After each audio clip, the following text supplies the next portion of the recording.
the historic Place de la Concorde. They used to guillotine the condemned leaders here. Signs are they still use it to display popular discontent. Across the bridge by the National Assembly, a woman now 5 days into a hunger strike.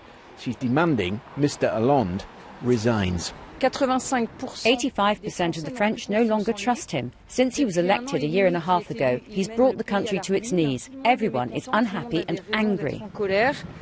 So, Mr. Hollande's visit to a Britain buoyed by improving fortunes might well invite some uncomfortable comparisons today. 10 Downing Street, Paris. It's not just street names they seek to replicate here in France. Mr. Hollande would dearly love some of that same economic success that David Cameron has been enjoying of late. And here's why. The French economy is forecast to grow by just 1% this year. According to the OECD, it will grow by 2.4% in Britain.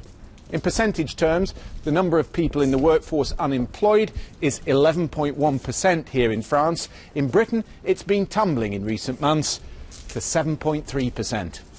One senior figure in Mr. Cameron's ranks said it was Mr. Hollande's tax policies that were leading his countrymen into the dust.